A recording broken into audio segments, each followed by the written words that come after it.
तो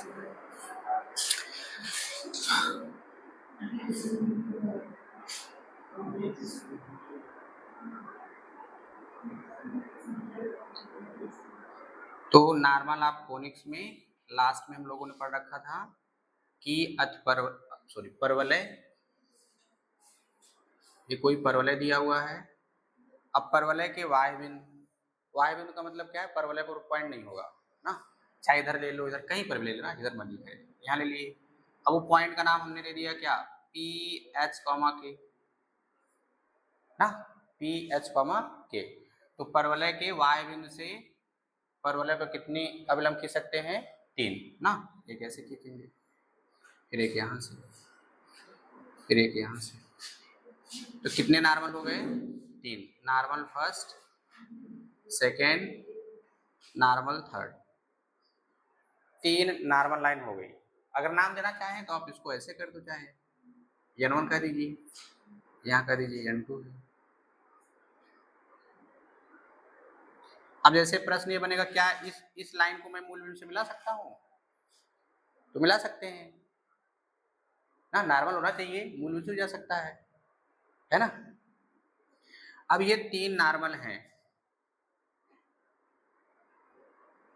तो अब ये प्रूफ कैसे होगा, बताए भी थे ना कि अगर हमको वाह्य बिंदु से परवलय पर 3 नॉर्मल अगर खींची जाए या खींच पाए, उसको खींचेंगे कैसे और प्रूफ कैसे करेंगे। हाँ, तो हम लोगों ने प्रवणता रूप में अभिलंब का समीकरण पाया था। तो प्रवणता रूप में अभिलंब का समीकरण, तो इससे पहले प्रवणता रूप में पॉइंट क्या आता है, प्रवणता रूप में अभिलंब का पॉइंट क्या होगा, यानी जिस पॉइंट से हम लोग अभिलंब खींचेंगे प्रवणता रूप में, उस पॉइंट का प्रवणता रूप में पॉइंट क्या होता है,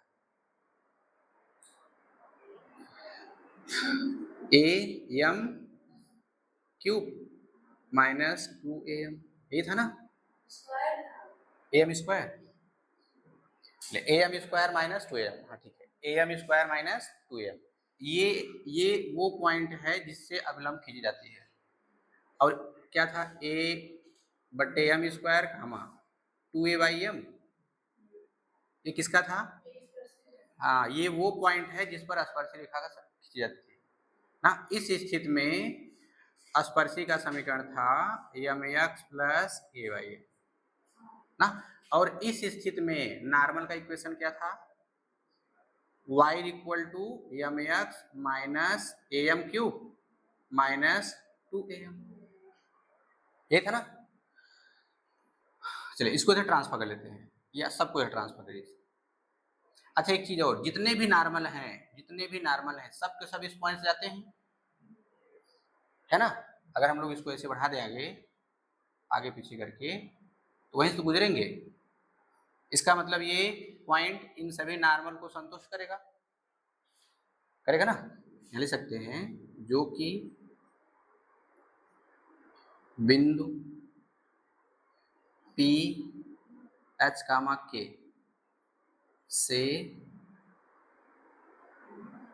से होकर जाता है। जब इससे होकर के जाएगा तो ये पॉइंट क्या करेगा, इसको संतुष्ट करेगा, तो कि m h am cube minus 2am ना।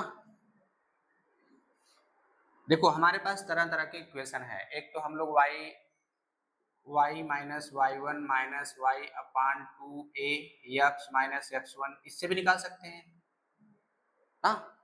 और क्या तरीका है कि स्पर्श रेखा का समीकरण निकाल लीजिए, x y गुणांकों को प्रतिस्थापित करके जो लैम्डा हम लोग मानेंगे उस लैम्डा की वैल्यू प्रश्नानुसार निकाल लेंगे, या फिर वो जो अभिलंब जाएगा किसी पॉइंट से होकर के जाएगा, या कोई ऐसा कंडीशन होगा जिसके लिए क्या होगा, लैम्डा की वैल्यू मिल जाएगी।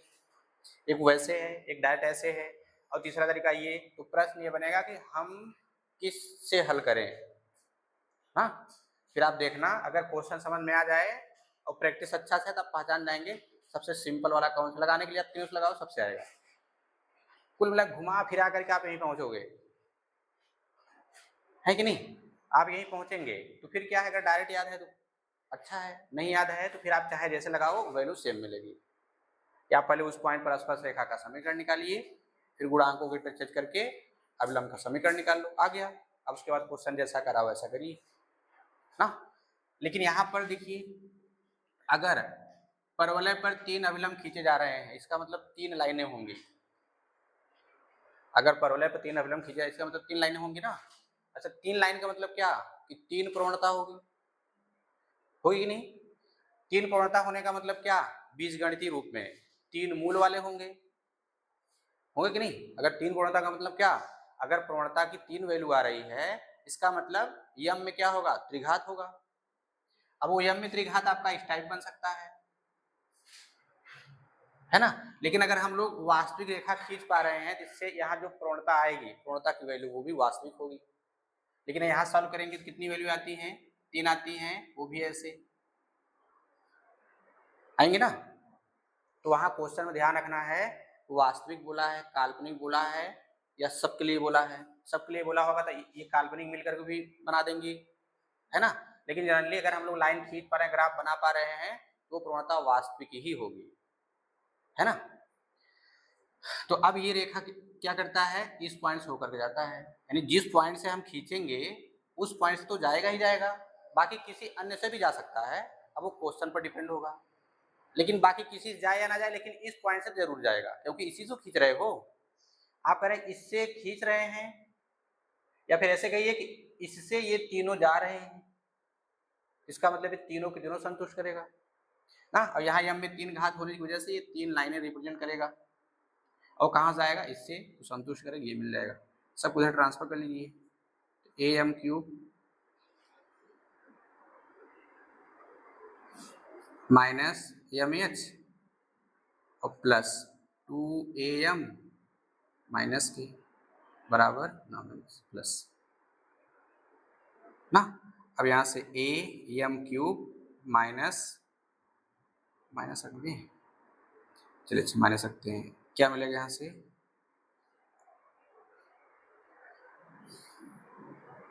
एच माइनस 2a बाहर एम प्लस के बराबर 0। अब सही है ना। अगर एम में 3 घात है तो इसे मिला दीजिए, बन गया। अगर एम में 3 घात है, यहाँ लिखिए जो कि एम में त्रिघात है, गलत लिख दिया हूँ क्या,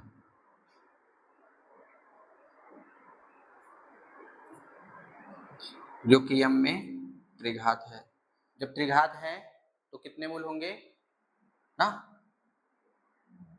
तो यम के 3 मूल होंगे। 3 मूल हम लोग मान लेते हैं, माना m1 m2 m3 होंगे, हाँ क्लियर। और बाकी स्पर्शी कितने बनते हैं, किसी वाय बिंदु से 2 बनेंगे। कैसे पता चलेगा, देखो स्पर्शी 2 बनने का मतलब क्या, 2 स्पर्श रेखा, और रेखा का मतलब क्या, प्रवणता। अब प्रवणता का मतलब क्या, यम के रूप में इक्वेशन रहना चाहिए। जैसे यम के रूप में पता करो इक्वेशन क्या था स्पर्शी का, वो ये था ना, यहाँ से पता चलेगा। यहाँ 3 घात था, अभिलंब रूप में है, इसलिए 3 लंब रेखाएं होंगी। तो यम में 3 घात तो 3 मूल होंगे, 3 मूल हम लोग क्या मान लिए, m1 m2 m3, है ना। अब यहाँ से क्या क्या मिलेगा, अब यहाँ से क्या क्या मिलेगा, निकाल लो सब, मूलों का योग m1 m2 m3, तो मूलों का योग क्या होता है, माइनस b बाई ना। और देखो त्रिघात में जो होता है मानक रूप ये होता है ना। तो यहाँ हम लोग क्या लिखते थे, alpha plus beta plus gamma, मूलों का योग माइनस बी बाई ए से डिवाइड कर दीजिए। लोग याद करने का तरीका बता रहा हूँ, ये minus b by a plus c by a minus, देखो कितने घात हैं, 3 घात, तो कितने मूल, 3 मूल। तो कैसे निकालेंगे, एक एक मूलों का योग, फिर 2 मूलों का योग, गुणनफल का योग, उसके बाद तीनों का गुणनफल। ऐसे अगर 4 मूल हो गए तब एक एक का योग, फिर 2 के गुणनफल का योग, फिर 3 के गुणनफल का योग, फिर लास्ट में चारों का गुणनफल।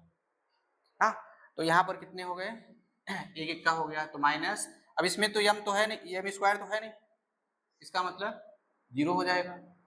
अब दो दो का निकालिए, m1 m2 m1 m3 फिर m2 m3। हम लोग थोड़ा ना वो क्रम से वाला रूल अप्लाई करेंगे ना। जैसे क्या हो गया, ये हो गया m1 m2 m3, ज्यादा हो जाएगा ना तो खिचड़ी हो जाएगा, अब बन नहीं पाएगा। तो हम लोग क्या कर दिए, m1 को m2 से, है ना, क्रम से वैसे तो करते थे। अब अगर मान लो 10 हो गया तब ये वाला रूल एकदम अच्छा रहेगा।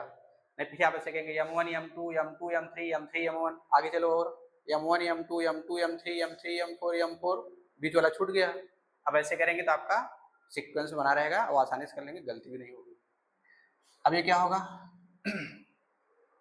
तो दो घात में जाएंगे, दो घात वाला कहाँ है, दो घात हो गया एक घात वाला ना, तो क्या होता है c बाई ए, यहाँ क्या है निगेटिव है तो minus H minus 2a upon A, यही होगा ना, डिवाइड कर देंगे तो। अब उसके बाद दो दो का हो गया, अब तीन तीन का गुणनफल, तो तीन तीन का करेंगे तो यही मिल जाएंगे पूरा, यानी पहले एक एक फिर दो दो लास्ट में पूरा, यानी लास्ट में अगर 10 घात का है लास्ट में 10 घात का 10 मूल का गुणा कर देना है ना। अब ये क्या होता है माइनस डी बाई ए, तो देखो ये है और यहाँ से ये, तो निगेटिव का माइनस के अपान ए। अब इसको सॉल्व करेंगे, सॉल्व करेंगे कितनी वैल्यू आएंगी m की, तीन वैल्यू आएंगी ना। जब तीन वैल्यू आएंगी तो कितनी रेखाएं बनाएंगी, तीन रेखा, ठीक है। तो यहाँ से परवलय के y बिंदु से परवलय पर कितनी स्पर्श रेखा, कितने अभिलंब खींच सकते हैं, तीन अभिलंब। क्यों खींच सकते हैं, रीजन क्या है, क्योंकि पूर्णता रूप में इक्वेशन क्या होता है, ये m की मैक्सिमम घात कितनी है, तीन, तो कितने मूल होंगे, तीन मूल होंगे। जब तीन मूल होंगे तीन अभिलंब बनाएंगे, ठीक है ना। चलिए इसको नोट करिए। तो अभिलंब वगैरह खींचने के लिए बिंदु चाहिए ना, अब अभिलंब खींचना हो तभी बिंदु चाहिए, परवलय खींचना हो तभी बिंदु चाहिए, है कि नहीं। इसमें क्या बोला है, यदि परवलय y स्क्वायर बराबर 4x पर किसी बिंदु से खींचे गए तीन अभिलंबों में से दो संपाती हैं, इसका मतलब क्या हुआ, हाँ दो की पूर्णता बराबर हो जाएंगी। जैसे मान लो तीन अभिलंब ऐसे खींचे गए ऐसे करके, लेकिन उनमें से क्या हो, दो पैरेलल हो जाए ना, तो कोई दो संपाती, इसमें नहीं बोला कि पहला दूसरा या दूसरा तीसरा या पहला तीसरा, कुछ बोला है नहीं ना, इसका मतलब कुछ भी ले सकते हैं, है कि नहीं। तो कह रहा है तो उस बिंदु का बिंदुपथ है ना, किस बिंदु का बिंदुपथ पूछ रहा है, यदि परवलय पर किसी बिंदु ना, अब यानी जिस बिंदु से आप खींचेंगे उसी का बिंदुपथ पूछा है, तो उस बिंदु से तीन अभिलंब तो खींचिए, लेकिन इनमें से क्या हो, दो संपाती हो ना, तब आपको बताना है उस बिंदु का बिंदुपथ क्या है। बस वैसे जो हम लोग डेरिवेशन किए ना वही वाला काम कर लेते हैं। ये हो गए, हम लोग बिंदु क्या मान लिए, ये P H कॉमा Q ना। अब इसी से क्या खींचे जाएंगे, तीन अभिलंब खींचे जाएंगे ना, जिनमें से दो क्या होंगी, पैरेलल होंगे। तो मान लो यहाँ पे कि माना बिंदु P H कॉमा K है। अगर आप H कॉमा K नहीं मानना चाहते तो X और Y रहने दो, कोई दिक्कत नहीं है, लेकिन जो बिंदुपथ निकालने का रूल अगर उस हिसाब से करेंगे तो कैलकुलेशन में दिक्कत नहीं होगा ना। तो अब इससे इसलिए बिंदु P H कामा K से परवलय y स्क्वायर बराबर 4ax पर खींचे गए अभिलंब का समीकरण, खींचे गए अभिलंब का समीकरण ना, खींचे गए अभिलंब का समीकरण। अब हमारे पास अभिलंब के समीकरण बहुत सारे हैं, है ना, लेकिन उसमें से वो अभिलंब का समीकरण ढूंढिए जो तीन अभिलंब रेखाओं को निरूपित करता हो।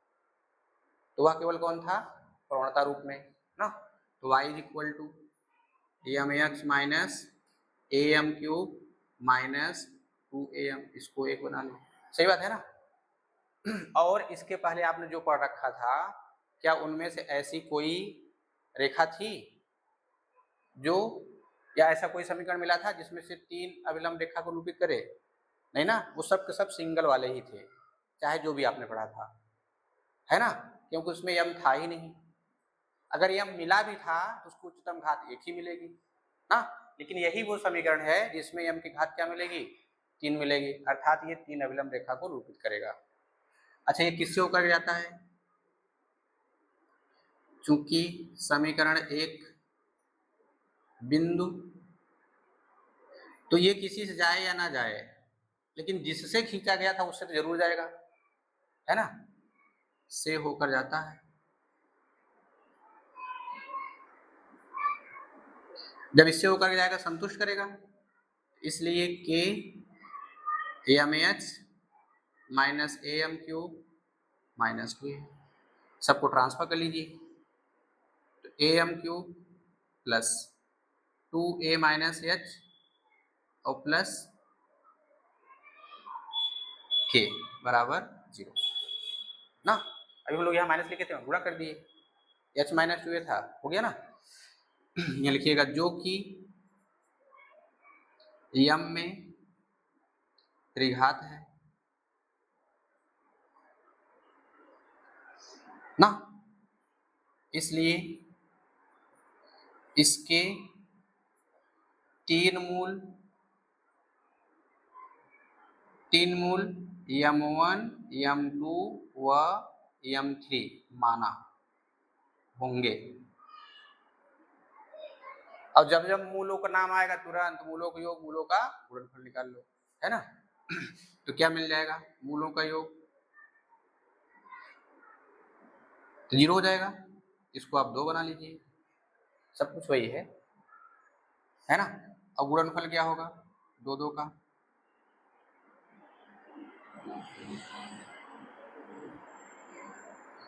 अब ये 2a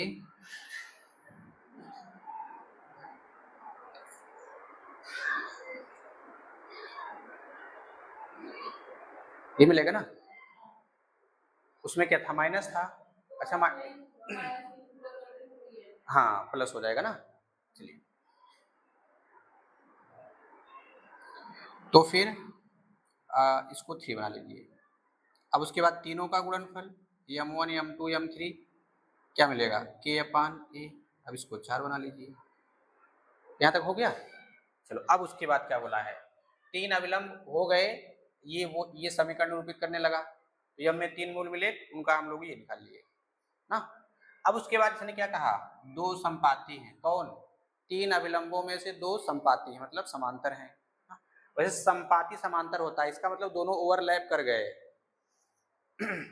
एक चीज दिमाग में भी चल रहा था, कैसे खींचेंगे। अच्छा, वो आप लोग कुछ भी नहीं किए कि दूसरे समांतर अविलंब कैसे खींचेंगे, बताओ।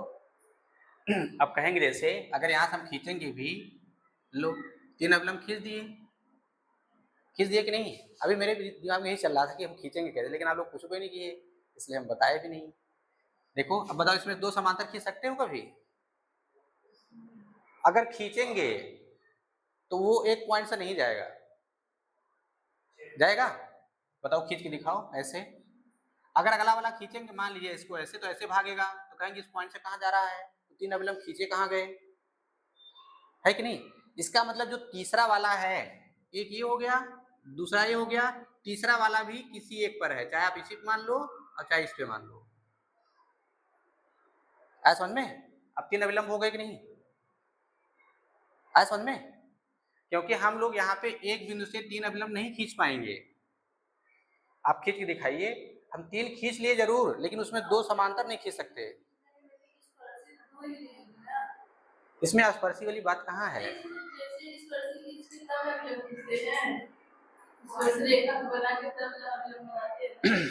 हाँ, वो तो अविलंब और वो स्पर्श रेखा में रिलेशन है कि जब तक आप स्पर्शी खींचेंगे नहीं, अविलंब मिलेगा नहीं। लेकिन यहाँ केवल अविलंब की बात की जा रही है कि अगर परवलय दिया हुआ है, उसका कोई वाह्य बिंदु है, उस वाह्य बिंदु से आप परवलय पर कितने अविलंब खींच सकते हैं, ठीक है ना। तो वैसे यहाँ खींच सकते हैं स्पर्शी लोग, एक यहाँ खींचेंगे, एक यहाँ खींचेंगे, एक यहाँ खींच जाएगा, इसके रिस्पेक्ट में 3 स्पर्शी मिल जाएगी। लेकिन उसमें और रियल में इतने मिलते नहीं है, रियल में कितने मिलते हैं, 2 ही मिलते हैं ना, y बराबर mx plus a by m से, ठीक है ना, 2 स्पर्शी मिलेंगे, 3 अविलंब मिलेंगे। और फिर यहाँ पे ज्यादा गणित मत लगाने लगना कि यहाँ 3 स्पर्शी खींचेंगे, 3 अविलंब हो गई, 3 स्पर्शी हो जाएगी, है ना। तो बिंदु तो केवल यही है ना, बिंदु तो केवल ये है। अब इसके हिसाब से 3 बिंदु मिलने चाहिए, तो एक बिंदु पर 3 स्पर्शी कहाँ खींच पाएंगे, सोचो। एक ही बिंदु से अब 3 अभिलंब खींच रहे हैं, तो क्या एक बिंदु से 3 स्पर्शी खींच लेंगे, तो 3 पॉइंट चाहिए, तो 3 पॉइंट कहाँ मिलेंगे, यहाँ यहाँ सब अलग अलग हो जाएंगे, तो एक पॉइंट पर 3 स्पर्शी कहाँ खींच पाए, y बिंदु से एक पॉइंट पर केवल 2 स्पर्शी खींच सकते हैं, है ना। तो इस पॉइंट से इस पर जो 3 अभिलंब खींचे, इसमें 2 समांतर अगर हमको खींचना हो डायग्राम में, तो हम यहाँ पर अब बना नहीं पाएंगे। लेकिन देखो यहाँ क्या बोला है, संपाती है, अब एक होता है समांतर, तो हर संपाती समांतर होता है, लेकिन हर समांतर संपाती नहीं होता, संपाती में ऐसे ओवरलैप कर जाएंगे ना, एक ऊपर एक चढ़ा रहेगा। यानी अगर हमको यहाँ खींचना है 3 अभिलंब इस क्वेश्चन के अकॉर्डिंग, तो इसी पर मान लो ये पहला है और इसी पर ये दूसरा हो गया, ठीक है ना, ये फर्स्ट सेकेंड दोनों हो गए। अब ये क्या मान लेते हैं, फिर थर्ड मान लेते हैं, ये हो गया m1 और m2 वाला। अब देखो 3 अभिलंब हो गए कि नहीं, 3 अभिलंब हो गए और 2 संपाती हो गए। अब क्लियर। अब यहाँ लिखिएगा कि चूंकि 2 अभिलंब संपाती हैं,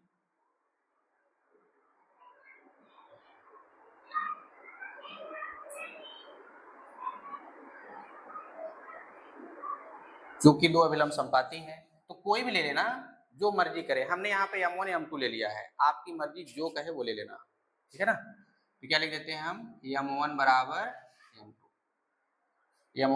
m2, यानी जो m1 की वैल्यू होगी वही m2 की होगी।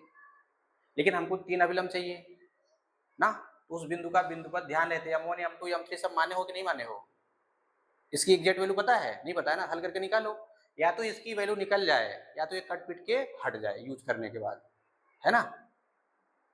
जैसे हम लोग क्या करें, दूसरे सामान उधार लेते हैं, अगर लाए भैया यूज करो, नहीं यूज करेंगे, बोले जब यूज नहीं कर रहे हैं तो हमारा सामान वापस कर दो, है ना। वही हाल यहाँ पर भी है, इसकी वैल्यू तो निकाल लो या तो कट पिट के हट जाए ना।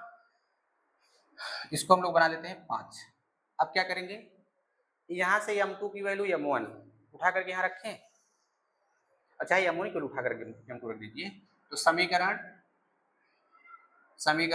2 व 5 से ना तो 2 और 5 से क्या मिलेगा, m2 प्लस m3 बराबर 0, तो m3 बराबर क्या आ जाएगा, -2m2। अब इसको 6 बना लो ना, अगर हमको m1 मिल गया तो m2 आ जाएगा, m2 मिल गया तो m3 मिल जाएगा, है ना। अच्छा एक चीज और, अगर इस समीकरण के 3 मूल m1 m2 m3 है, तो ये सब इसको संतुष्ट भी तो करेगा, इसको करेगा कि नहीं। जैसे अगर त्रिघात समीकरण वहां से हम लोग x की वैल्यू निकालते हैं, जो वैल्यू आती है उसको रखते हैं, वहां संतुष्ट भी करता है। ऐसे यहाँ पर जब m1 m2 m3 इसकी मूल है, ये मूल इसको संतुष्ट करेंगे, यानी जहां पर m है m1 m1 रख सकते हैं ना, या m2 m2 m2 रख दीजिए, m3 m3 m3 रख दीजिए, ठीक है। तो अब देखना है कि आप यहाँ से वैल्यू किसका निकालना चाह रहे हैं, सब m1 का ही निकालना चाह रहे हैं या m2 को निकालना चाह रहे हैं ना। ये हो गया। अब समीकरण 3 के लिए चलते हैं, तो समीकरण 5 और समीकरण 3 व 5 से ना, जैसे हम लोग क्या किए, m2 m1 के लिए m2 रख रहे हैं, यहाँ पे यहाँ भी रख दो, फिर ऐसे यहाँ भी रख देते हैं, है ना। तो यहाँ रखेंगे तो क्या मिलेगा, m2 स्क्वायर, ये क्या हो जाएगा m2 m3, ये m2 m3 बराबर 2a माइनस h अपॉन। अब ये क्या मिल गया, m2 स्क्वायर 2m2 m3, हाँ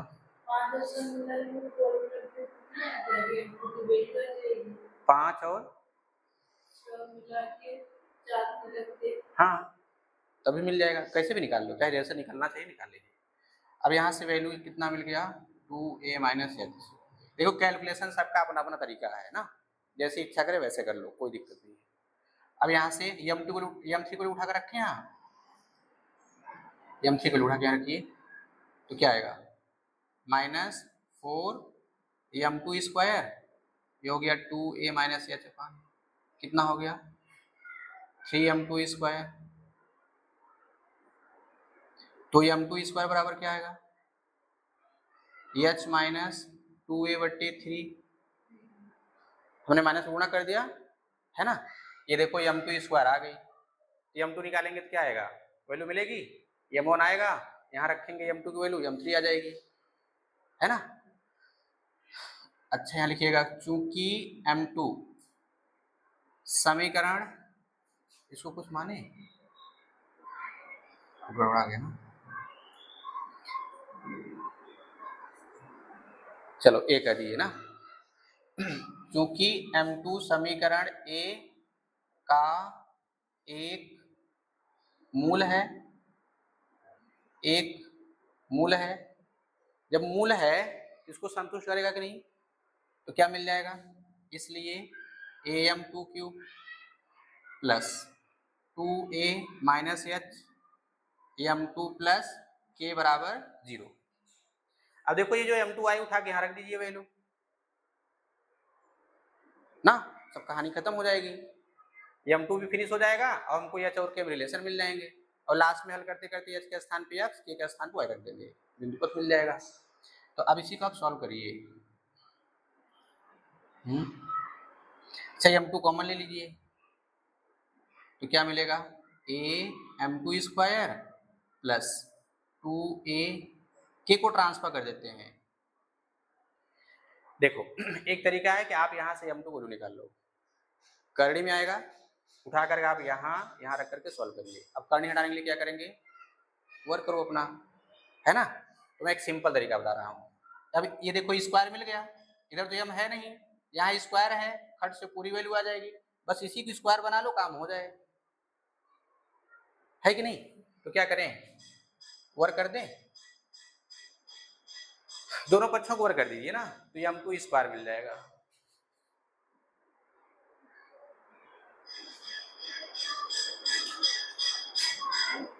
वर्क करिए तो m2 square m2 square plus 2a minus H, ये होल स्क्वायर, इधर से k square, minus minus plus हो जाएगा ना। अब थोड़ा इधर आते हैं, ये ऐसे, तो m2 स्क्वायर को यहाँ से इसको हम लोग बना लेते हैं इक्वेशन 7, यानी कुल 8 इक्वेशन बन गए इसको मान करके। तो समीकरण 7 से वैल्यू उठा करके यहाँ रखिए तो क्या मिलेगा h माइनस 2a अपान 3a, और फिर a h minus 2a upon 3a plus 2a minus h, और उधर क्या हो गया है इज इक्वल टू के स्क्वायर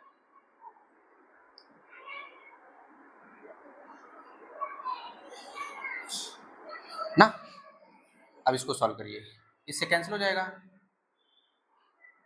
एलसीएम लीजिए, h माइनस 2a अपान 3a, ये कितना हो जाएगा, कितना हो जाएगा 4 ना, हाँ ओ घट जाएगा, हाँ सही बोले ना, घटेगा। तो क्या आएगा माइनस का 2a minus H, H minus 2a, सही है, हमने यहाँ से माइनस कॉमन ले लिया, इसके जैसा बना दिए, है ना, ठीक है। तो माइनस का 2a/3 बराबर, अच्छा पूरे का होल स्क्वायर है। अभी क्या हो गया h माइनस 2a अपान 3a, ये कितना हो गया 4, h माइनस 2a का होल स्क्वायर बट्टे 9 बराबर के स्क्वायर। अब सब गुणा उड़ा करिए, देखिए ये क्या बन जाएगा होल क्यूब, ये 3 त्रिक 9 त्रिक 27, ये ना, इसको ऐसे बना सकते हैं क्या, 27 a के स्क्वायर, और उधर इसका गुणा कर देंगे तो 4h माइनस 2a का होल क्यूब। अब h के स्थान पे क्या रख दें, y, और h के स्थान पे x रख दें।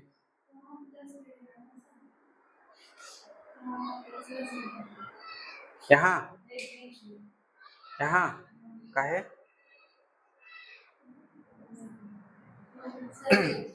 ठीक है ना। अब देखो कौन सा ऑप्शन है इसमें ना, 27a स्क्वायर, ये वाला ना।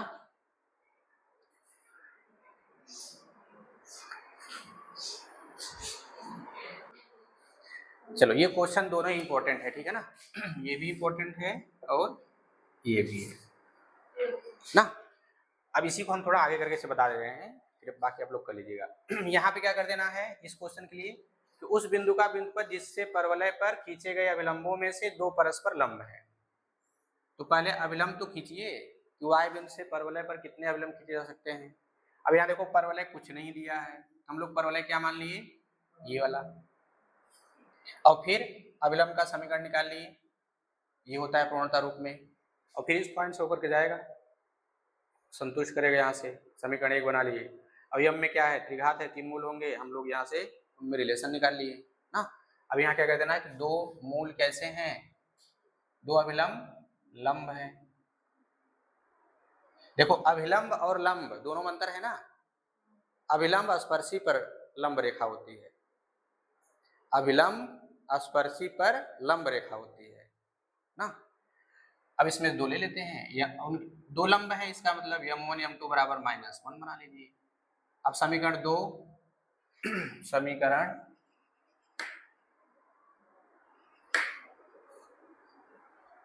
समीकरण ये हो गया आपका 5, समीकरण 4 और 5 से ना, समीकरण 4 व 5 से m1 m2 को वैल्यू उठा के रखिए यहाँ पे, तो मिल जाएगा आपको -1 इंटू m3 बराबर k/a, तो m3 बराबर -k/a।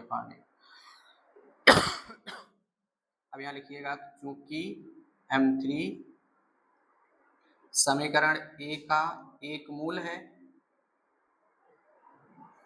ना, एक मूल है तो इसको संतुष्ट करेगा, तो इसलिए am³ plus 2ahm³ plus k बराबर 0। अब देख लो यहाँ लेबरा वाला यूज हो रहा है ना। तो अब क्या करते हैं, m3 बराबर -k/a रखने पर, तो रखेंगे यहाँ पे तो क्या मिलेगा, -k³/a³, और यहाँ रखेंगे तो माइनस, और ये प्लस k बराबर 0 ना, और ये कैंसिल हो जाएगा, तो -k²/a²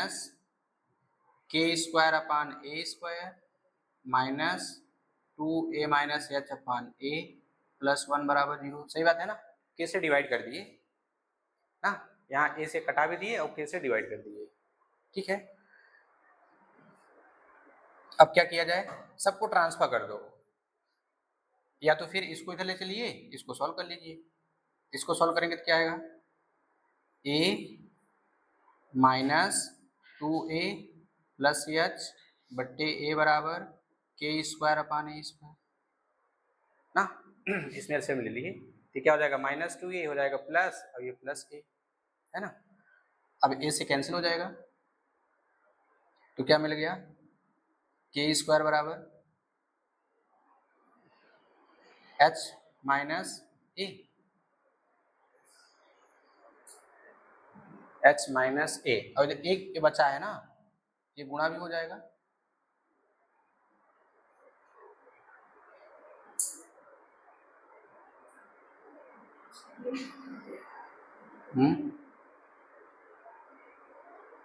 कहीं गड़बड़ हो गया,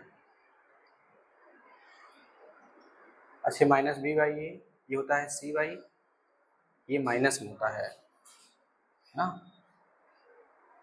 ये माइनस में होता है, तो फिर यहाँ तक प्लस हो जाएगा ना, ये प्लस हो जाएगा, अब ये प्लस में ही आएगा, ये खत्म करूँगी। अब ये क्या होगा, जुड़ जाएगा, है ना, ये हो जाएगा आपका 2a माइनस एच। अब ये कितना मिल गया, 3a minus H, 3a minus H ना। अब बिंदुपथ में क्या होगा, ये हो गया वाई स्क्वायर ए 3a माइनस एक्स।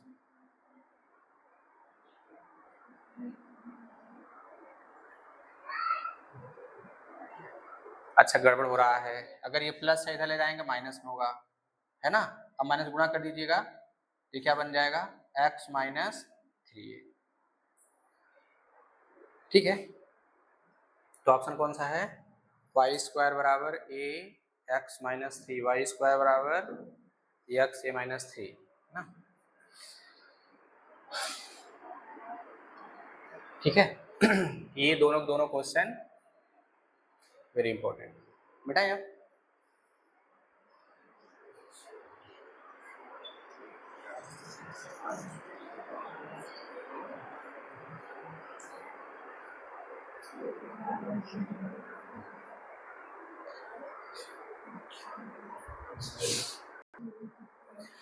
जीवा की लंबाई, अब ये जो जीवा की लंबाई होगी वो किसका होगा, जीवा की लंबाई किसका होगा,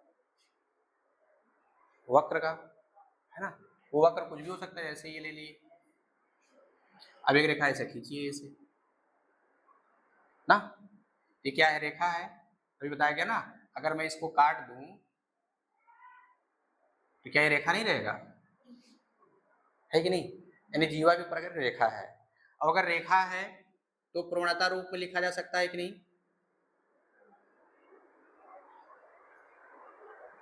है ना। अब कहा जा रहा है कि ये जो वक्र है ना, इस वक्र के द्वारा जो रेखा कटी है, जो रेखा कटी है इस वक्र के लिए जीवा कहलाएगी, तो इस जीवा की लंबाई क्या है, यानी वक्र द्वारा रेखा पर कटे अंतःखंड की लंबाई या कह देंगे जीवा की लंबाई, है ना। यानी ये लंबाई कितनी होगी, यही आपको कैलकुलेट करना है। अब इसको कितने तरीके से कैलकुलेट कर सकते हैं, ये वक्र हो गई और ये रेखा हो गई, यानी जीवा की लंबाई निकालने से पहले हमको उस जीवा का समीकरण पता होना चाहिए ना। पहला चीज, या तो जीवा का समीकरण पता हो जाए और उसके बाद वक्र तो दिया ही रहेगा ना, तब जाकर के हम लेंथ निकाल सकते हैं, या फिर उस वक्र पर दो बिंदु पता हो जाएं, दो बिंदुओं के बीच की दूरी, तब भी आ जाएगा ना। देखो ये जो रेखा है, रेखा, ये वक्र क्या करता है, इसको काटता है, ये वक्र इस रेखा को काटता है, जिसे हम लोग क्या बोलेंगे कि इस वक्र की ये जीवा है। तो ये रेखा जब कट करेंगे तो क्या मिलेगा, प्रतिच्छेद बिंदु मिलेगा। हम लोग नाम दे दिए पी और क्यू। अब ये पी क्यू कितना है नहीं पता है, लेकिन हम लोग इसको हल कर लेंगे। चलो वक्र का नाम दे दिए y is equal to F x. अब ये वक्र कुछ भी हो सकता है, क्या क्या हो सकता है, वृत्त, परवलय, दीर्घवृत्त, अचपरवलय या कुछ और भी। आप लोग कैलकुलस में पढ़े होंगे, डिफरेंशियल कैलकुलस में ना, उसमें हम लोग चाप की लंबाई पढ़ते थे, आर्क लेंथ, जिसमें हम लोग इस टाइप का भी देखते थे, ds बराबर करड़ी में क्या होता था, ds बराबर करड़ी में क्या होता था, हाँ सब लड्डू हो गया है, लड्डू ना, बहुत डेरिवेशन पढ़े थे कि नहीं इसका। चलो रिवीजन करते हैं। अब ये हो गया, अब यार ये पॉइंट मिल जाए, यानी इस वक्र को और ये जो जीवा का समीकरण है या फिर रेखा का समीकरण है, इनको हल कर ले तो प्रतिच्छेद बिंदु आएगा। अगर प्रतिच्छेद बिंदु मिल जाए, दो बिंदुओं के बीच की दूरी लगा करके लगा सकते हैं। अन्यथा आप चाहें तो फार्मूला भी याद करो, तो फार्मूला सबके लिए अलग अलग है, बहुत लंबा लंबा भी है, याद भी हो सकता है और नहीं भी। तो हम लोग इसमें ना केवल एक फंडामेंटल फार्मूला है ना वही याद करेंगे, और बाकी क्या करेंगे, हल करते करते निकाल लेंगे, ठीक है ना। तो अब हम लोग यहाँ मान लेते हैं कि माना जो जीवा का समीकरण है, तो जीवा का लंबाई अगर ज्ञात करना है तो दो तरीके से। पहला तरीका क्या है, उस जीवा का समीकरण पता हो ना, और फिर वक्र पता हो, उनका प्रतिच्छेद बिंदु निकाल लें और फिर इसका जो फार्मूला आएगा उसमें रख करके निकाल सकते हैं। दूसरा तरीका क्या है कि इस जीवा का समीकरण अर्थात रेखा का समीकरण और वक्र का प्रतिच्छेद बिंदु निकाल लो। निकालने के बाद दो बिंदु आएंगे, उनके बीच की दूरी निकाल लो, यही कहलाएगी जीवा की लंबाई ना। लेकिन अगर पर्टिकुलर आ जाएगा, जैसे वृत्त आ गया, परवलय आ गया, दीर्घवृत्त आ गया, तो फिर सबका कैलकुलेशन करना आसान नहीं है ना। हम लोग क्या करेंगे, फार्मूले की मदद से निकालेंगे ना। अगर फार्मूला लगे बहुत बड़ा है तो क्या करना है, बस एक ही काम, जो रेखा दिया रहेगा और वक्र दिया रहेगा, हल करके प्रतिच्छेद बिंदु निकालो, दो बिंदु के बीच को निकाल करके सॉल्व कर लो ना, सबसे सिंपल होगा। तो माना y equal to mx plus C, किसी वक्र, अब देखो किसी वक्र का मतलब कुछ भी हो सकता है, किसी वक्र की जीवा PQ का समीकरण है ना। तो हम लोगों ने वक्र क्या ले लिया, y equal to F x. अगर वक्र आपको लेना है यहाँ लिख दो, y इक्वल टू क्या है, एफ एक्स, जैसे हम लोग ये लिए जीवा का इक्वेशन, ये हो गया, ये हो गया वक्र। अभी कितने बिंदु काटेगा, दो जगह, लेकिन अगर दोनों एक ही हो जाए तब जीवा की लंबाई 0 हो जाएगी ना। तो अगर जीवा की लंबाई 0 हो गई, इसका मतलब दोनों पॉइंट अलग अलग नहीं है ना, वो संपाती हो जाएंगे, अर्थात वहां बिंदु बनेगा। जब बिंदु बनेगा तो बिंदु की परिभाषा, इसकी कोई लंबाई ना हो, अर्थात जीवा की लंबाई 0 हो जाएगी, है ना। तो अब यहाँ हम लोग पॉइंट क्या मान लेते हैं कि मान लो ये जो रेखा है y बराबर mx, जो वक्र की जीवा का समीकरण है, का प्रतिच्छेद बिंदु क्या क्या देता है, p x1 कामा y1, ये हो गया x2 कामा y2, है ना। अच्छा ये देखो, ये जीवा और ये जो पॉइंट है इस पर स्थित है, ये पॉइंट इसको संतुष्ट करेगा, करेगा कि नहीं।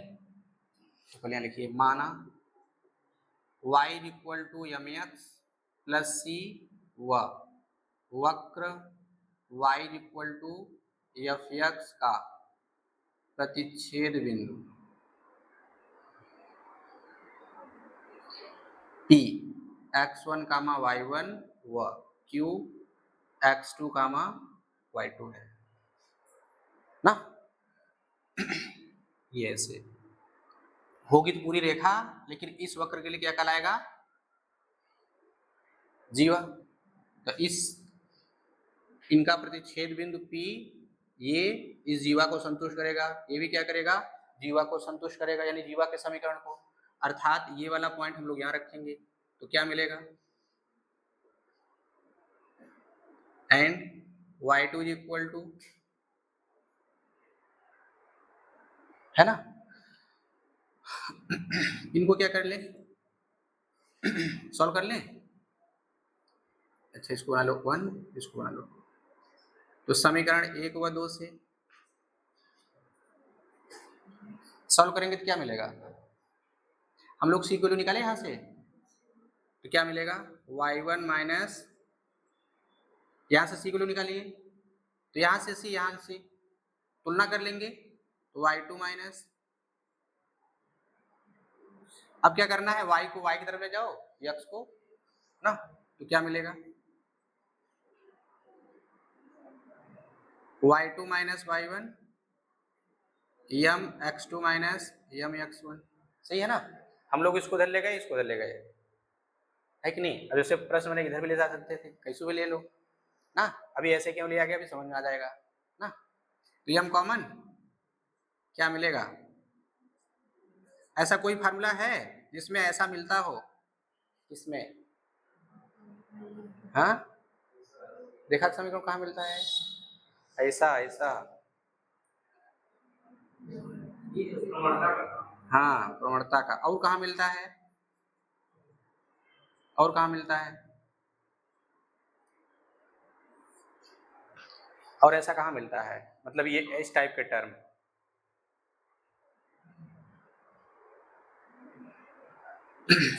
सोचते चलिए तुम ना।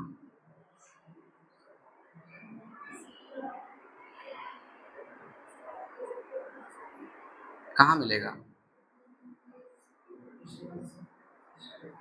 हाँ, दो बिंदुओं के बीच की दूरी नहीं पढ़े हो? याद करो, उसमें आता कि नहीं आता है ये ऐसा टर्म ना। देखो, तो पी क्यू मिला। पी क्यू क्या है? पी क्यू जीवा का समीकरण था ज्योमेट्री में ना। लेकिन अगर वैसे जाएंगे तो ये क्या कहलाएगा? पी क्यू क्वाड्रेटिक ज्योमेट्री में दो बिंदुओं के बीच की दूरी है ना, ये निकाल लो। तो करड़ी में x2 माइनस x1 का होल स्क्वायर और प्लस y2 माइनस y1 का होल स्क्वायर। सही बात है? चलो अब क्या करना है?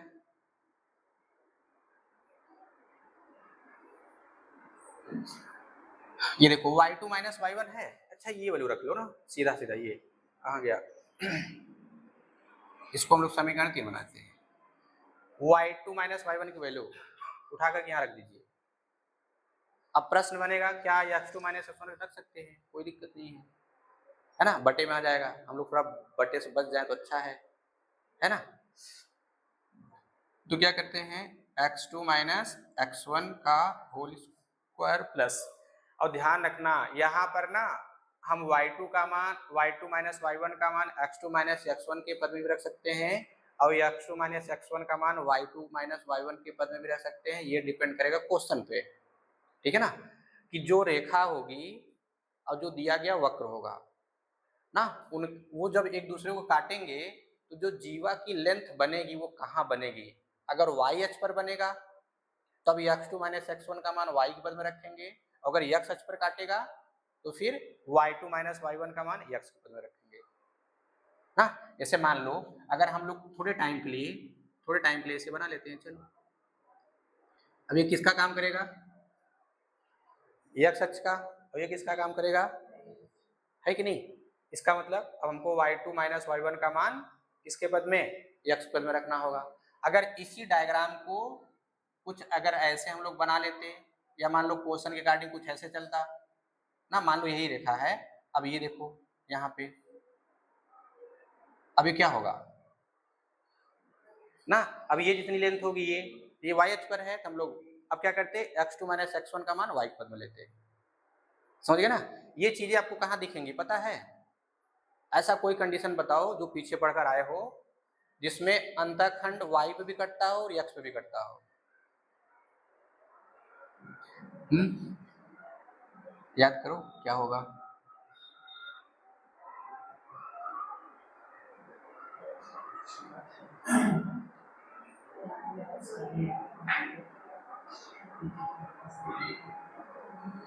कहीं था ऐसे जिसमें y पर भी कटता हो और x पर भी कटता हो?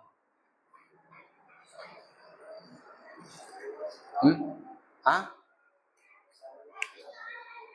साइन इनवर्स के ग्राफ वाले में कहाँ कटता था? वहां वहां तो इसी जगह से टंगा रहता था ना, ऐसे। हटो लग रही।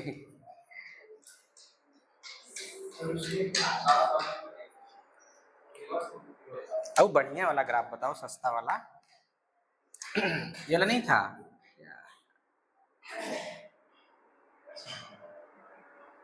ये वृत्त था जिसमें देखो कैसे बनाए थे, याद आया कुछ? चलो मूल विचले चलना है।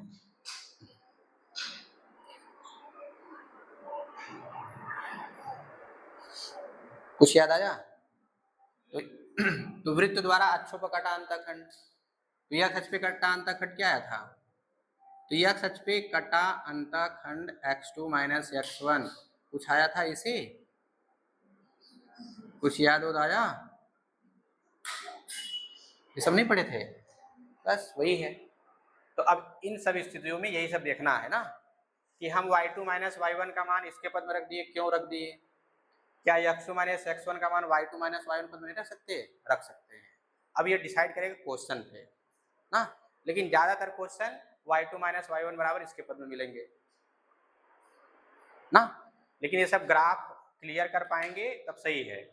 और बाकी यहाँ तो इक्वेशन दिया रहेगा, उसके बाद वक्र दिया रहेगा, वक्र देख के आप पहचान ही सकते हैं ना कि परवलय है, वृत्त है, दीर्घवृत्त है, परवलय क्या है, तो उन सबके लिए पर्टिकुलर हमारे पास फार्मूला मिलेगा।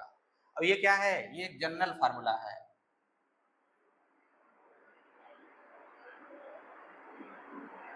ठीक है ना। ये जनरल फार्मूला है, और जो जीवा का समीकरण होगा कैसो आना टेढ़ा करके दिया होगा, हम लोग कन्वर्ट करेंगे y बराबर mx प्लस सी में, तुलना करके m की वैल्यू मिल गई, बस x2 माइनस x1 निकाल लो। अब अगर परवलय हो जाए तब x2 माइनस x1 क्या होगा, और फिर जब अत परवलय हो जाए तो x2 माइनस x1 की वैल्यू क्या होगी, और जब दीर्घवृत्त हो जाए तब x2 माइनस x1 की वैल्यू क्या होगी। कुल मिलाकर के अब सब के लिए x2 माइनस x1 वैल्यू निकाल लो और उठा के यहाँ रख देना, हमको जीवा की लंबाई मिल जाएगा कि वह दीर्घवृत्त दिए गए रेखा को जब काटता है तो जीवा की लंबाई कितनी होती है ना, और फिर अध परवलय उस रेखा को जब काटती है दो बिंदुओं पर तो उनके बीच की लंबाई क्या होगी जीवा की ना।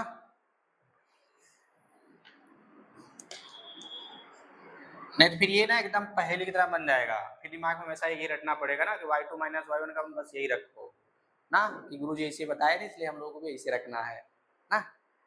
तो y2 माइनस y1 का मान x2 माइनस x1 के पद में डिपेंड करेगा क्वेश्चन पे।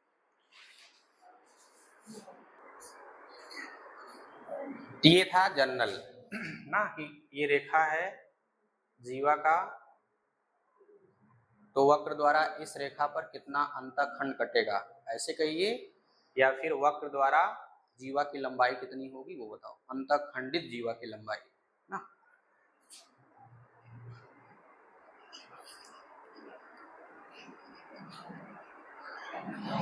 तो फार्मूला याद रखना है, ये यही फार्मूला याद रखिए, तो फिर सारे फार्मूले डिराइव हो जाएंगे।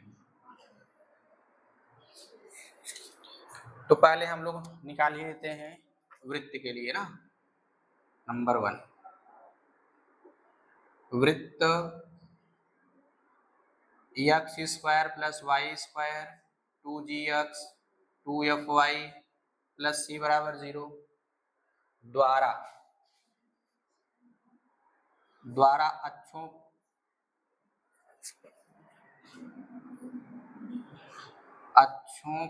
पर अंतःखंडित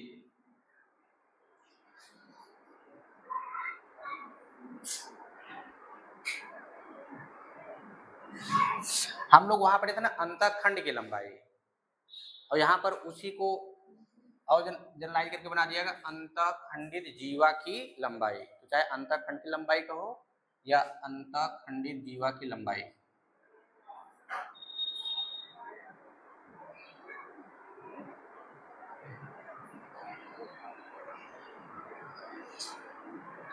ना।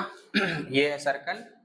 अब ये सर्कल क्या करता है, देखो अक्ष माने रेखा है कि नहीं, तो इस अक्ष का समीकरण क्या होगा y बराबर 0, इसका समीकरण क्या होगा x बराबर 0, x बराबर 0 रेखा नहीं है ना। तो देखो ये क्या है, वक्र है। अब ये वक्र कौन सा है, सर्कल है। ये अक्ष पर अंतःखंड काट रहा है कि नहीं, ये अक्ष पे कितना काटेगा, तो द्वारा अक्षों पर अंतःखंडित जीवा की लंबाई हम लोग यहाँ निकालते हैं, डायरेक्ट लिख रहे हैं, इसका डेरिवेशन आप पीछे कर चुके हो ना। तो ये अक्ष पर x अक्ष पर कटे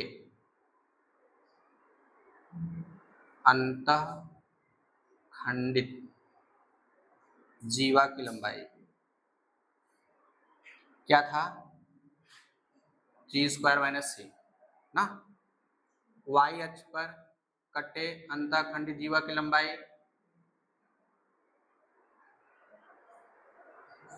ठीक है ना। लेकिन अगर यही सर्कल अक्ष को स्पर्श करे तब, तो स्पर्श करने का मतलब क्या है कि ये वाला पॉइंट कोइंसाइड हो जाएंगे, अर्थात उस स्थिति में जो डायग्राम बनेगा वो कुछ ऐसे बन जाएंगे। तो बताओ x अक्ष पे कितना अंतःखंड कटेगा, अंतःखंड जीवा की लंबाई 0, y पर कितना होगा 0। जब 0 हो जाएगा तो कंडीशन क्या मिलेगा इसको 0 करने के बाद, c बराबर एफ स्क्वायर, c बराबर जी स्क्वायर, तो g बराबर ना मिलेंगे कि नहीं।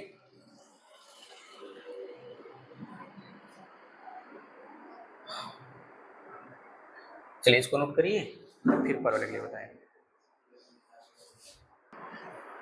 चलिए नेक्स्ट है जीवा की लंबाई के केस में परवलय y स्क्वायर बराबर 4ax द्वारा रेखा y बराबर mx प्लस c पर अंतःखंडित जीवा की लंबाई ना। इसका हम लोग डायग्राम भी बना लेते हैं छोटा सा, वो पता नहीं कौन सा होगा लेकिन हम लोग ऐसे बना ले रहे हैं। ला ना, अच्छा इसके अकॉर्डिंग चलेंगे तो फिर ऐसे नहीं कटेगा ना, अगर इसके अकॉर्डिंग चलेंगे तो ये कुछ ऐसे होगा, ये ठीक है ना। इसके अकॉर्डिंग इसका मतलब आपसे ये और ये पूछना है, तो क्या करेंगे जीवा और फिर परवलय का कटान बिंदु निकाल लें, है ना। तो कटान बिंदु कैसे निकालेंगे, इसको और इसको सॉल्व करेंगे। तो परवलय और सॉल्व करके किसकी वैल्यू निकालोगे, सॉल्व करके किसकी वैल्यू निकालेंगे, हाँ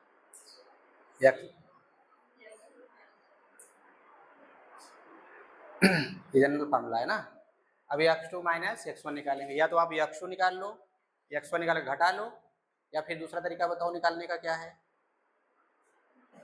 मूलों को योग मूलों गुणनफल वाला यूज कर लो, है ना, उससे भी आ जाएंगे। तो परवलय y स्क्वायर बराबर 4ax एक बना लो, तथा जीवा, जीवा का समीकरण क्या है, जीवा माने रेखा y equal to mx plus c। अब समीकरण 1 2 से, समीकरण 1 व 2 से y की वैल्यू उठा के रखिए, तो क्या मिलेगा mx प्लस c का होल स्क्वायर माइनस 4ax बराबर 0। सॉल्व करिए इसको, तो M square X square plus C square 2cmx minus 4ax बराबर 0 ना। ये हो गया एम स्क्वायर एक्स स्क्वायर, यहाँ से हम लोग एक्स कॉमन ले लें, केवल एक्स से कॉमन ले लीजिए ना, तो क्या मिल जाएगा 2cm minus 4ax plus C square बराबर 0। तो एक्स में कितने घात, 2 घात, तो कितने मूल, 2 मूल। हम लोग क्या निकाल लेंगे, मूलों के योग और मूलों का गुणनफल ना। लिखिए यहाँ जो कि x में द्विघात है, इसलिए माना इसके 2 मूल x1 व x2 हैं। तो तुरंत क्या निकाल लेते हैं, मूलों का योग, तो क्या होता है माइनस बी बाई, तो हम लोगों ने क्या कर दिया, चलो 4a माइनस 2cm बटे m माइनस होगा, हमने माइनस गुणा उड़ा करके एडजस्ट कर लिया ना। मूलों का गुणनफल c बाई ए, तो सी स्क्वायर अपान, देखो जोड़ पता गुणा पता तो घटाना वो भी पता, तो फार्मूला क्या होता है ना x1 प्लस x2 का whole square minus 4x1 x2, है ना। तो इसलिए x1 माइनस x2 का होल स्क्वायर बराबर करड़ी में x1 प्लस x2 मतलब ये हो गया, तो हो गया 4a माइनस 2cm का होल स्क्वायर और बट्टे m स्क्वायर, सही बात है ना। और फिर ये तो कितना आ जाएगा 4c स्क्वायर बट्टे m स्क्वायर,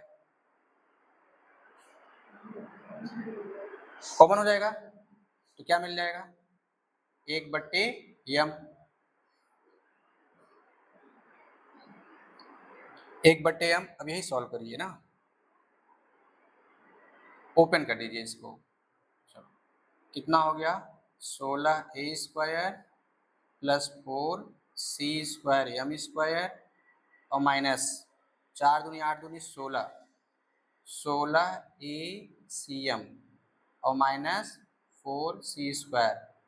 अरे कहाँ कैंसिल हो रहा है, कैंसिल नहीं होगा ना। गुणनखंड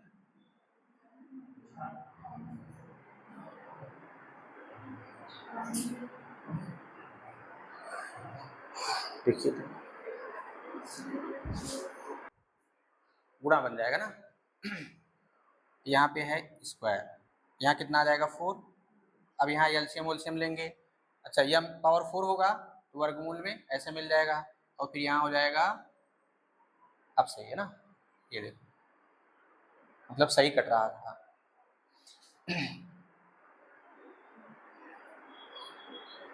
अब क्या है इसमें 16a, तो फिर और कहीं गड़बड़ हो गया क्यों? स्क्वायर नहीं होगा तो फिर ये 4 दूनी 8 इसमें से 16a common,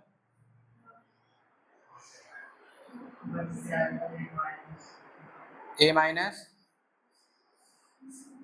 cm, a minus cm। चलिए ये बाहर हो जाएगा, कितना आ जाएगा 4/m², करड़ी में a माइनस cm ना। इसलिए जीवा की लंबाई बराबर x2 माइनस x1 रूट में 1 प्लस ना, बस ये उठा कर रख करके छोड़ दीजिए तो हो गया 4/m², करड़ी में a माइनस cm, ये हो गया 1 प्लस m² ना, याद रहेगा। बहुत मुश्किल है ना, अभी तो मान के लो याद रहेगा, ताजा सजा है।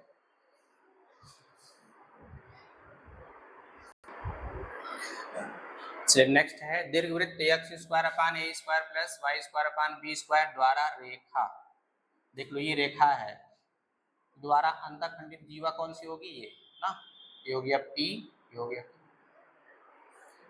तो अब दीर्घवृत्त है, समीकरण एक बना लीजिए, जीवा का समीकरण ये, रेखा यहाँ अर्थात जीवा बन गया।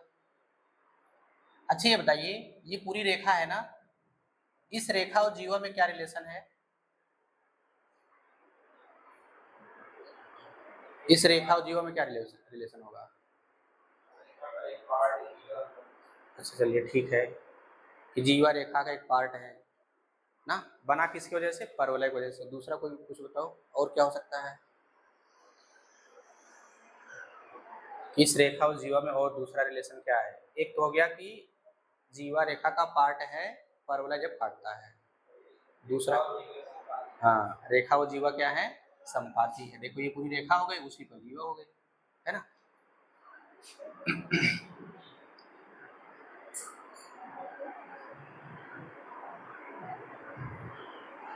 चलिए अब क्या करते हैं, यहाँ से यहाँ रख देते हैं तो क्या मिलेगा x² यानी 1 और 2 से y का मान उठा के यहाँ रखिएगा, plus 1/b² mx plus c का होल स्क्वायर बराबर 1। अब सॉल्व करिए, देखो हम बहुत तेज सॉल्व करेंगे। x² a² m² plus b² 2x plus a² mc plus a² c² minus b² बराबर 0। सॉल्व हो गया, इस पूरे को सॉल्व करेंगे तो ये मिलेगा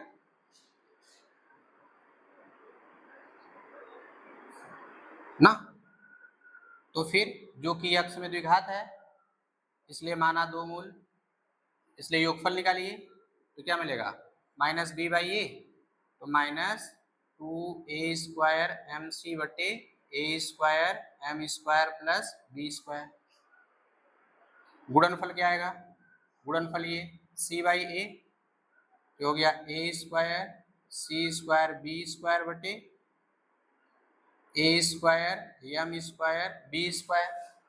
ऐसा कहीं आपने पढ़ा था क्या, किसमें, स्पर्शी में c² बराबर a² m² प्लस b² है ना।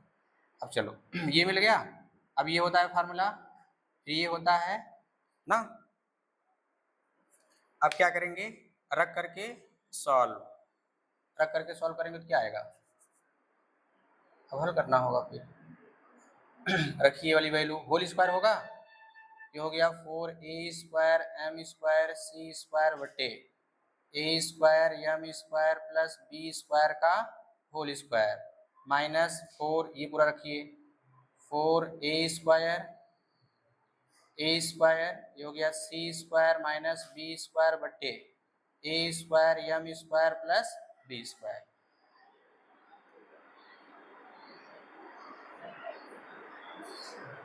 अब इस पूरे को सॉल्व करेंगे तो क्या मिल जाएगा, x2 माइनस x1 बराबर 2ab बटे a² m² plus b² square root a² m² plus b² minus c² ना। तो क्या बचा है, सब वही होगा, एलसीएम उलसीएम लेंगे, पूरा होल स्क्वायर आएगा, वर्गमूल में बाहर आ जाएगा है ना। फिर गुणा उना भाग करिए, कट पिट करिए, ये मिलेगा, इसलिए जीवा की लंबाई ना, ये पूरा उठा कर रखिए तो क्या मिलेगा, जीवा की लंबाई में 2ab बटे a² m² b² ना, और करड़ी में a² m² b² माइनस, और मरे खुशी कुमारी यहाँ देगा c² मत रख देना कि c² वालों पीछे पड़े हुए स्पर्शी था, यहाँ क्या है अंतःखंड है ना। यानी अगर इसका डायग्राम बनाएंगे ये कुछ ऐसे बनेगा ना,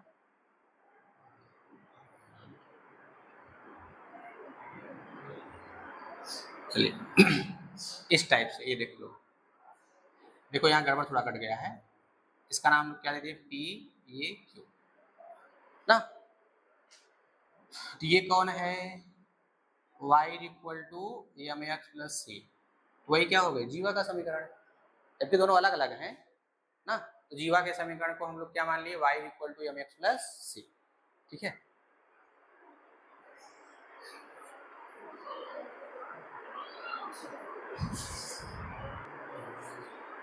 बस करो हो गया। चलिए फोर्थ है अतिपरवलय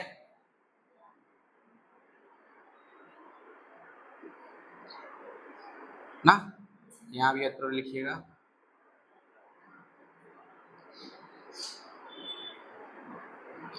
देखो सूत्र याद रखना जितना जरूरी उससे ज्यादा जरूरी है कि इसमें कैसे कैसे टर्म है ना।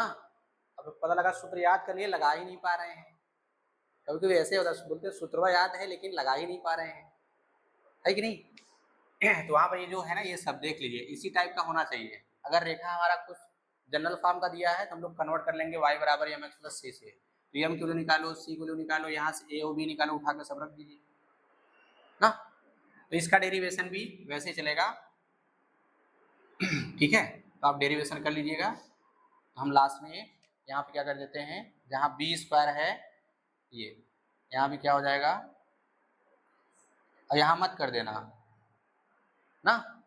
ये हो गया इस अतिपरवलय द्वारा रेखा पर अंतःखंडित जीवा की लंबाई, और बाकी डेरिवेशन जैसा आप अभी यहाँ किए थे वैसे ही कर लेना है ना। अब डेरिवेशन घर पे करिएगा।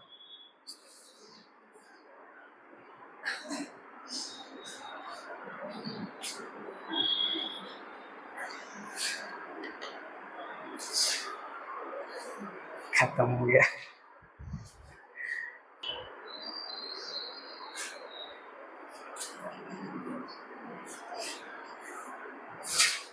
चलो, वेरी इंपॉर्टेंट क्वेश्चन। अब इसमें क्या दिया है, परवलय वाई स्क्वायर बराबर 4x की उस नाभीय जीवा की लंबाई बताओ। यानी किसकी पूछ रहा है, जीवा तो जीवा हो, लेकिन कहां जाए, नाभि से ना, जो x अक्ष से अल्फा कोण बनाती है ना। तो अगर x अक्ष से अल्फा कोण बनाती है इसका मतलब क्या है, अगर x अक्ष से अल्फा कोण बनाए तो इसका मतलब क्या है। देखो जीवा माने क्या, रेखा, तो जीवा x अक्ष से अल्फा कोण बनाती है, अर्थात रेखा x से अल्फा कोण बनाती है। तो अगर रेखा x अक्ष से अल्फा कोण बनाए या रेखा x अक्ष से कुछ कोण बनाती है तो फिर किसकी वैल्यू मिलती है, प्रवणता मिलता है। यम बराबर tan थीटा, तो थीटा का स्थान पे क्या है, अल्फा है। यहाँ तक क्लियर हो गया। इसका मतलब हम अगर इसका tan ले लें तो क्या मिल जाएगा, यम मिल जाएगा, यानी यम के स्थान पे अब क्या रख देंगे, tan अल्फा। तो सारे फार्मूले में वृत्त को छोड़ करके परवलय परवलय दीर्घवृत्त सब में यम था, तो जहां जहां यम था क्या रखेंगे अब, tan अल्फा। क्लियर। अच्छा, अब इसका डायग्राम बनाओ कि ये जो जीवा है, जीवा क्या यह, अच्छा जो हम लोग इक्वेशन लेते थे वो ये था, है ना, y equal to mx plus C, ये एक रेखा था और एक अगला वाला कोई वक्र था जो इस रेखा को काटता था, उनके बीच में अंतःखंड जो भाग होता था वही जीवा की लंबाई होती थी ना। तो अब हमको यहाँ से पूछ रहा है नाभि जीवा की लंबाई, अर्थात हमसे फिर भी जीवा की लंबाई ही पूछ रहा है। तो फिर देखिए क्या यह जो जीवा है y, ये ऐसा होने पर क्या होता था कि रेखा y अक्ष पर c इकाई का अंतःखंड काटता था धन दिशा में, यानी डायग्राम में रेखा देखेंगे तो ऐसे, यानी यहां से यहां तक c होता था। लेकिन जब नाभि जीवा का रहा है तो बताओ परवलय के लिए नाभि जीवा का डायग्राम कैसे बनाते थे। अगर यहाँ क्लियर है तो फार्मूला आप लगा सकते हो, तो फार्मूले शायद तुरंत आ जाएगा। लेकिन अगर फार्मूले की अगर पहचान नहीं पाए तो फार्मूला आप लगा नहीं सकते। उसके बाद जो अगला मेथड है ना वो बहुत क्रिटिकल भी है, ठीक है ना, उसको आप एक दो बार ट्राई खूब अच्छे से करेंगे, समझ में आ गया तब लगा पाएंगे, एक क्रिटिकल हो जाएगा। लेकिन अगर यहाँ से आप इसका डायग्राम समझ पाए ना तो फिर समझ एकदम सिंपल है। तो इसमें क्या हो रहा था, नाभ इसका यही होता है, तो नाभि जीवा मतलब, अब देखो इसने क्या बोला, अल्फा कोण बनाता है। एक नाभि जीवा हम लोग ऐसे भी खींच सकते हैं। अब यहाँ प्रश्न बनेगा ऐसे क्यों नहीं खींचेंगे, क्योंकि क्वेश्चन में नहीं बोला है कि लंब, बोला है क्या, नहीं बोला है ना, इसलिए हम लोग ऐसे नहीं खींचेंगे। तो किस तरीके से खींचेंगे, तिरछा। और कितना कोण बनाता है ना, और किस अक्ष से बनाता है। अगर यही कहा होता कि y अक्ष से कुछ कोण बनाता है तब फिर पलट जाता ना, हम लोग घुमा फिरा करके कहाँ लाते, x अक्ष के कोण को। जब कभी भी हमको प्रवणता निकालना होगा वह रेखा x अक्ष से कोण बनाना चाहिए।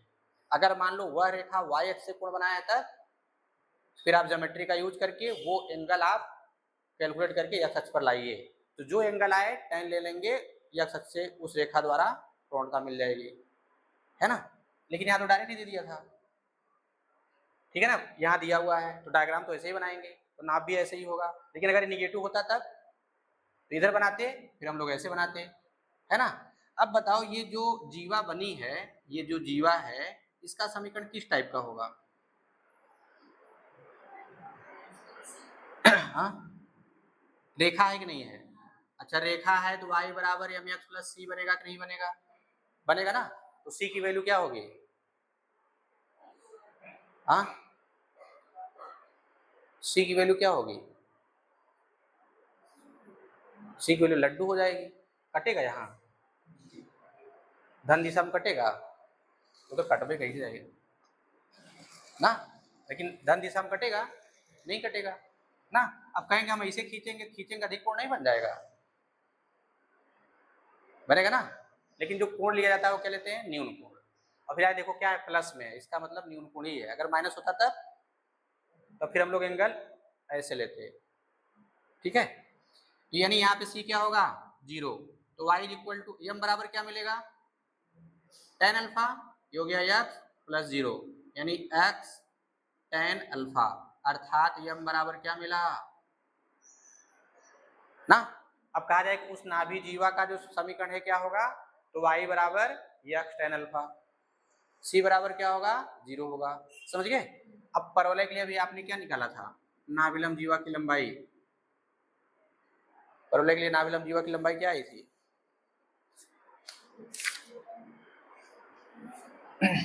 4/m², करणी में 1 + m², करणी में a माइनस m c की वैल्यू 0, यहाँ रखने कोई फायदा ही नहीं है ना।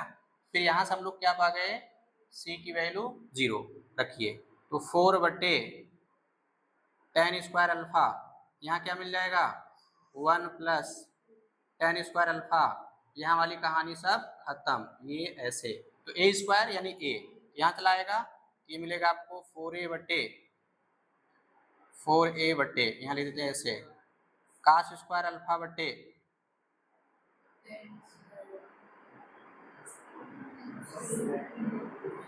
क्या मिल जाएगा, ये क्या मिलेगा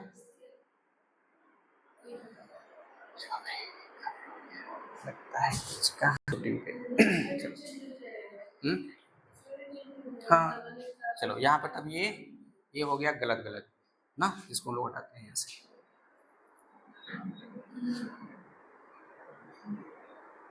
ठीक है ना। कुल मिलाकर जो दो तरीका है उसमें से हम लोग जब इसको इधर यहाँ तक खींचे थे, अगर इसको बढ़ाएंगे पीछे तो यहाँ कट करेगा निगेटिव डायरेक्शन में, यानी ये निगेटिव अंतःखंड कटेगा।